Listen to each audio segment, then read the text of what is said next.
She came to Heorot. There, inside the hall, Danes lay asleep, earls who would soon endure a great reversal once Grendel's mother attacked and entered. Her onslaught was less only by as much as an Amazon's warrior's strength is less than an armed man's when the hefted sword, its hammered edge and gleaming blade slathered in blood, raises the sturdy boar ridge off a helmet. Then in the hall, hard-honed swords were grabbed from the bench, many a broad shield lifted and braced. There was little thought of helmets or woven mail when they woke in terror. The Helldam was in panic, desperate to get out, in mortal terror the moment she was found. She had pounced and taken one of the retainers in a tight hold, then headed for the fen. To Hrothgar, this man was the most beloved of the friends he trusted between the two seas. She had done away with a great warrior, ambushed him at rest. Beowulf was elsewhere. Earlier, after the award of treasure, the Geat had been given another lodging. There was uproar in Hereward. She had snatched their trophy, Grendel's bloodied hand. It was a fresh blow to the afflicted bond. The bargain was hard, both parties having to pay with the lives of their friends, and the old lord, the gray-haired warrior, was heartsore and weary when he heard the news. His highest-placed adviser, his dearest companion, was dead and gone. Beowulf was quickly brought to the chamber. The winner of fights, the arch-warrior, came first footing in with his fellow troops to where the king in his wisdom waited, still wondering whether Almighty God would ever turn the tide of his misfortunes.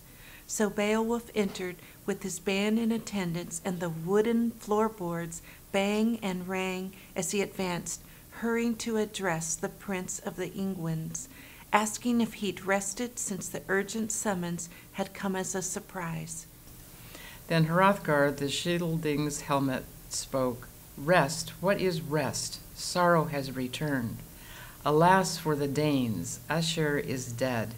He was Hremelf's elder brother and a soulmate to me, a true mentor. My right-hand man when the ranks clashed and our boar crests had to take a battering in the line of action.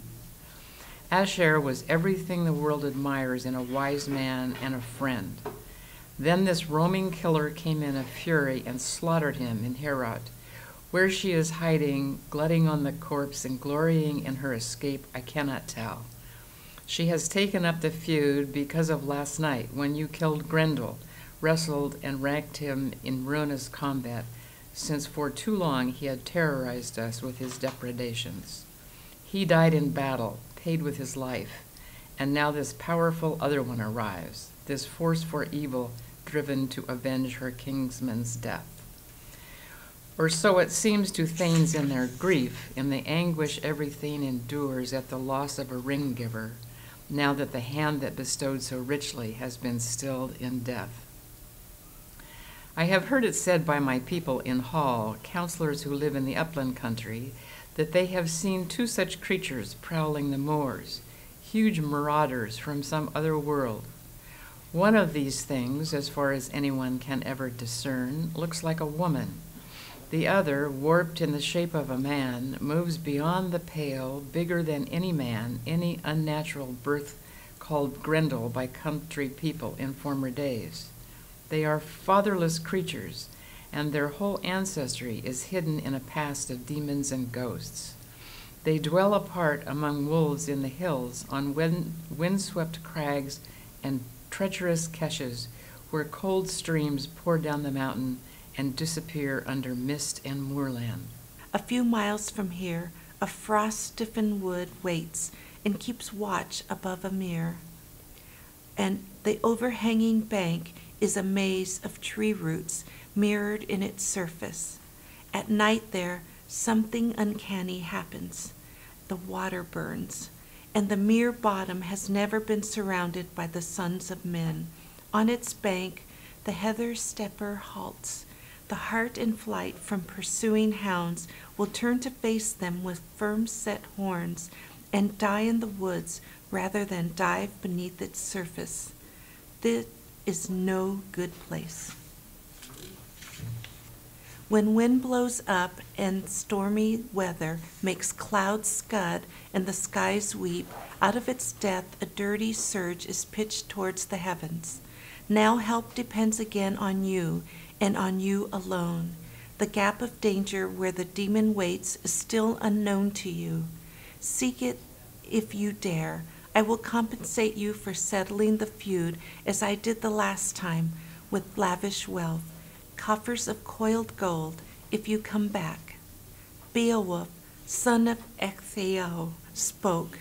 Wise sir, do not grieve. It is always better to avenge dear ones than to indulge in mourning. For every one of us, living in this world means waiting for our end. Let whoever can win glory before death.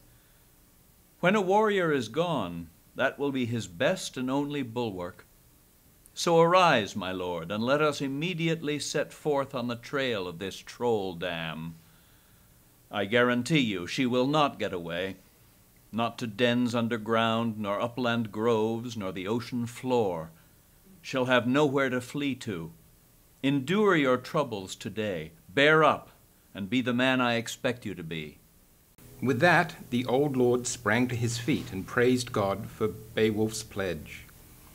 Then a bit and halter were brought for his horse with plaited mane. The wise king mounted the royal saddle and rode out in style with a force of shield-bearers. The forest paths were marked all over with the monster's tracks, her trail on the ground wherever she had gone across the dark moors, dragging away the body of that Thane, Hrothgar's best counsellor and overseer of the country. So the noble prince proceeded undismayed, up fells and screes, along narrow footpaths and ways, where they were forced into single file, ledges on cliffs above lairs of water monsters. He went in front with a few men, good judges of the lie of the land, and suddenly discovered the dismal wood, mountain trees growing out at an angle above grey stones. The bloodshot water surged underneath. It was a sore blow to all of the Danes, friends of the Shieldings, a hurt to each and every one of that noble company when they came upon Aesir's head at the foot of the cliff. Everybody gazed as the hot gore kept wallowing up and an urgent war horn repeated its notes. The whole party sat down to watch. The water was infested with all kinds of reptiles. There were writhing sea dragons and monsters slouching on slopes by the cliff, serpents and wild things such as those that often surface at dawn to roam the sail road and doom the voyage. Down they plunged, lashing in anger at the loud call of the battle bugle. An arrow from the bow of the Geat chief got one of them as he surged to the surface. The seasoned shaft stuck deep in his flank, and his freedom in the water got less and less. It was his last swim. He was swiftly overwhelmed in the shallows, prodded by barbed boar spears, cornered, beaten, pulled up on the bank, a strange lake birth, a loathsome catch men gazed at in awe.